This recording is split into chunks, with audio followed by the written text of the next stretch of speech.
We've had a lot of comments lately on the subject of technician certification, so I thought I'd share my thoughts today. Welcome to Mercie J Auto Care, where compassion and craftsmanship come together. Now, first of all, I want you to know I did shoot another video, but honestly, it was just me ranting, so I really felt like I could do a better job.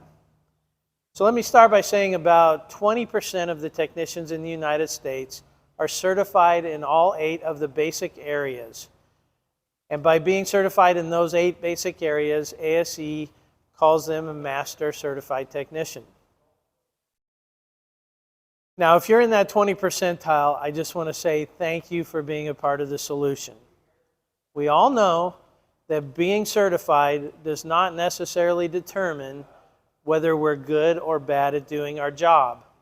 But the difference between being certified and being non-certified is a matter of professionalism. First of all, it shows me that you take pride in yourself, that you consider this a career, not just a job. I would also suspect that you probably continue your training all the time, and you probably keep a well and clean, organized work area.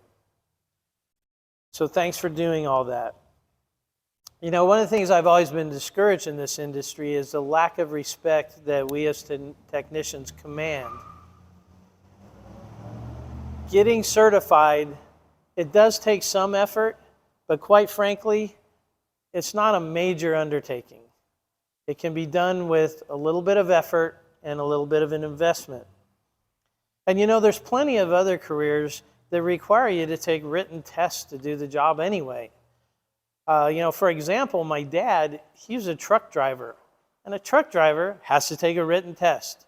So why not us? Why shouldn't we have to do the same thing that other professions have to do?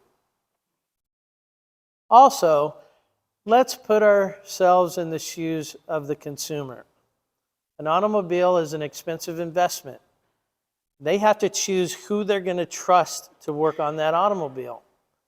So first of all, what are we doing to give them confidence? How are we presenting ourselves? And secondly, what tools are we giving them so they can figure out and choose where to take their car? Certification is one of the few tools that they have. So to those of you who are striving to be professional, I want to just tell you that I am glad to call you my peers. So let's continue to work together, help each other improve, and try to stay on top of this ever-changing industry. Thanks for letting me talk today, and until next time, safe travels and blessings to you.